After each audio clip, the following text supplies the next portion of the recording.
Dinosaurs, जो रेंगने वाले जीवों के वंशज थे, लेकिन आकार में बहुत ही बड़े। डायनासोर्स ने पृथ्वी में बहुत ही लंबे समय तक राज किया। करीब 14 करोड़ सालों तक इस धरती पर इन दैत्याकार छिपकलियों का राज था। परंतु उसके बाद क्या हुआ? आखिर ये डायनासोर्स कहाँ विलुप्त हो गए? आखिर वो कौन सी घटना थी जिसने इनका नामो निशान मिटा दिया? इसे जानने के लिए हमें समय में फिर से पीछे जाना होगा। तो आइए चलते हैं आज से 6.5 करोड़ साल पीछे। आज से करीब 6.5 करोड़ साल पहले धरती का मौसम काफ़ी सुहाना था। चारों तरफ पेड़ पौधे, सूरज की धूप, समुद्र से आती ठंडी ठंडी हवाएं और ये डायनासोर। परंतु यहाँ डायनासोर के अलावा एक और प्रजाति भी था जो आकार में बहुत ही छोटा था और ये आज के चूहे जैसा दिखता था। असल मायनों में यही हमारे प्राचीन पूर्वज थे और आगे चलकर हम इन्हीं से विकसित होने वाले थे। ये थे मैमल्स, यानी स्तनधारी जीव। आपकी जानकारी के लिए मैं बता दूं कि डायनासोर्स अंडे देते थे, लेकिन मैमल्स अंडे नहीं देते हैं। हम इंसान भी एक मैमल हैं। उस वक्त ये मैमल्स डायनासोर्स के डर से जमीन के अंदर बिलों में छुपकर रहते थे और इनकी यही खासियत इनके लिए वरदान बनने वाला था। जब ये सारे जीव आराम से धरती में अपना जीवन बिता रहे थे, उस वक्त एक 10 किलोमीटर के डायमीटर वाला एक एस्टेरॉयड सीधे धरती की ओर बढ़ रहा था। धरती के ग्रेविटेशनल फील्ड में घुसते ही इसका रफ्तार एकाएक और तेज हो गया। प्रत्येक सेकंड के साथ साथ ये धरती के करीब और करीब बढ़ता जा रहा था। करीब 70,000 किलोमीटर प्रति घंटे के रफ्तार से ये धरती के वायुमंडल में प्रवेश करता है। धरती के वायुमंडल में घुसते ही घर्षण की वजह से ये एक आग के गोले में बदल गया। इसकी चमक इतनी अधिक थी कि इसके 800 किलोमीटर के रेडियस में आने वाले सभी जीव पूरी तरह से अंधे हो चुके थे। ये जीव इसे देख नहीं पा रहे थे, लेकिन वो इसे महसूस कर सकते थे। एस्टेरॉयड जमीन से टकराता है और एक बहुत ही भयंकर विस्फोट होता है। ये विस्फोट इतना शक्तिशाली था कि इसके टकराते ही पृथ्वी की लाखों मीट्रिक टन धातु अंतरिक्ष में चला गया। विस्फोट वाली जगह पर एक 180 किलोमीटर चौड़ा और 20 किलोमीटर गहरा गड्ढा बन गया। इस गड्ढे का सारा मैटर आसमान में धूल के एक बड़े बादल का निर्माण किया। इतने बड़े टक्कर की वजह से भूकंप की तरंगें धरती के क्रस्ट में कई किलोमीटर दूर तक चली गई। इस वजह से समुद्र में विशालकाय लहरों का निर्माण हुआ और एक के बाद एक सुनामी की लहरें चारों तरफ बढ़ने लगी। धरती के महाविनाश की प्रक्रिया का आरंभ हो चुका था। इस विस्फोट में रेडिएशन की मात्रा इतनी बढ़ गई कि इसके 800 किलोमीटर के दायरे में आने वाले सभी जीव जलकर पूरी तरह से राख बन गए। पादपों के अंदर मौजूद सारा जल इस गर्मी के कारण भाप में बदल गया। इस महाविनाश में उड़ने वाले जीव इन जमीनी खतरों से बच गए थे, लेकिन ये तो बस महाप्रलय की शुरुआत थी। विस्फोट की वजह से जो लाखों मीट्रिक टन धूल और पत्थर अंतरिक्ष में गया था, ठीक 40 मिनट बाद वो आग के गोले के रूप में धरती पर बरसने लगे। साथ ही धूल का एक बहुत बड़ा तूफान 20,000 किलोमीटर प्रति घंटे की रफ्तार से मौत लेकर आ रहा था। ये धूल के बादल कई किलोमीटर मोटे थे, जिसकी वजह से धरती पर सूरज की रोशनी का पहुंच पाना असंभव हो गया था। कई सालों तक धरती पर सूरज की रोशनी पहुंच ही नहीं पाई और इसके परिणाम स्वरूप धरती पर पेड़ पौधों की लगभग सारी आबादी खत्म हो गई थी। इस बादल ने धरती को चारों तरफ से ढक लिया था।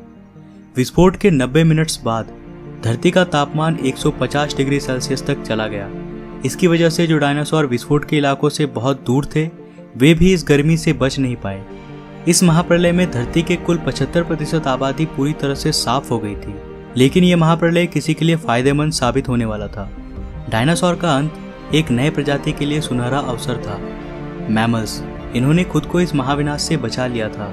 अत्यंत गर्मी से बचने के लिए ये जमीन के अंदर रहने लगे और जिंदा रहने के लिए इसने सब कुछ खाना शुरू कर दिया। इन डायनासोर्स के अवशेष आगे चलकर हमें भविष्य में मिलने वाला था, जिससे आज हम इनके अस्तित्व का अनुमान लगा सकते हैं। महाप्रलय के कुछ लाख साल बाद अब धरती पूरी तरह डायनासोर से मुक्त हो चुकी थी और धरती पर एक नई शुरुआत की प्रक्रिया चल रही थी। इस नई दुनिया में हमारे प्राचीन पूर्वज समय के साथ साथ विकसित हो रहे थे।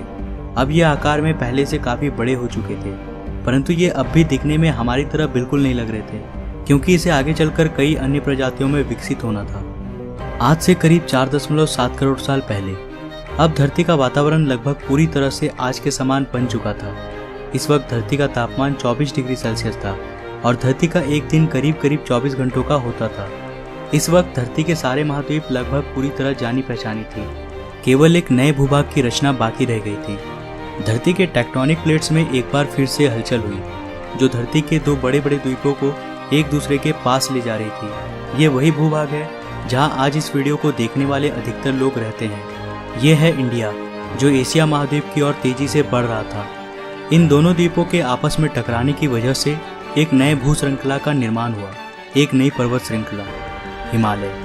और ये है दुनिया की सबसे ऊंची चोटी, माउंट एवरेस्ट। इस पर्वत श्रृंखला में गिरने वाला बर्फ आगे चलकर कई नदियों का निर्माण करने वाला था, जो भविष्य में दुनिया के लगभग आधी आबादी को पीने का पानी मुहैया कराने वाली थी। लेकिन यहाँ धरती पर अब भी कुछ कमी रह गई थी। धरती पर अभी भी कोई चीज़ लापता थी। वे थे हम मनुष्य। लेकिन परिस्थितियाँ अब बदलने वाली थी। आज से 40 लाख साल पहले अफ्रीका के पूर्वी इलाके में एक नए पर्वत श्रृंखला का निर्माण हुआ, ईस्ट अफ्रीकन रिफ्ट वैली।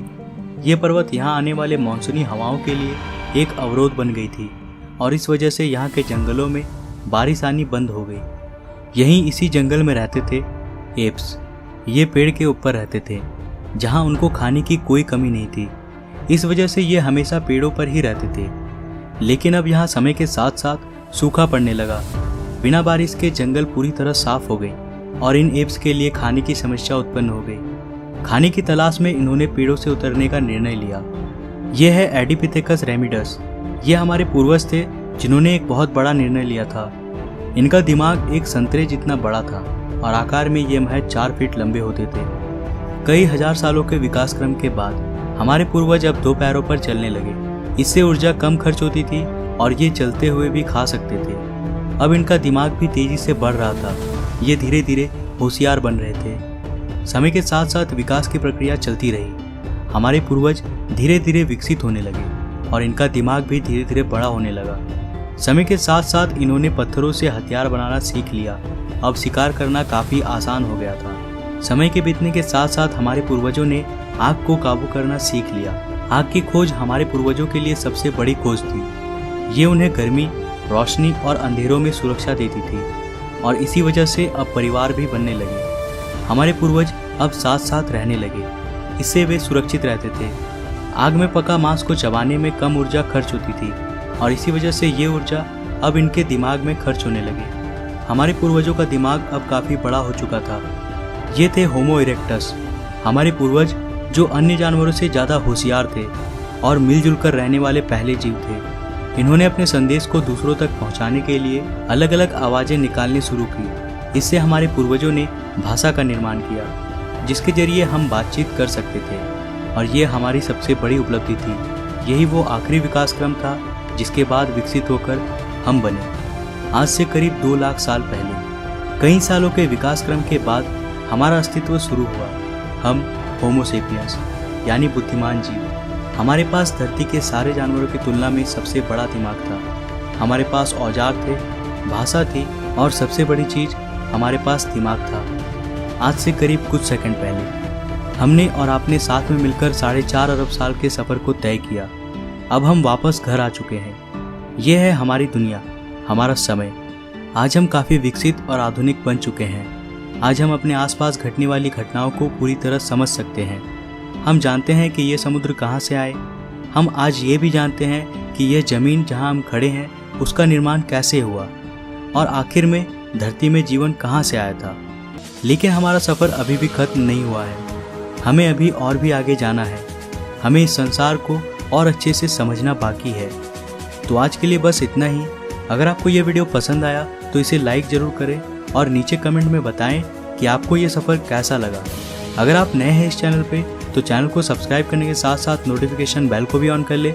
मैं मिलता हूँ फिर से एक नया इंटरेस्टिंग वीडियो के साथ। तब तक के लिए बाय।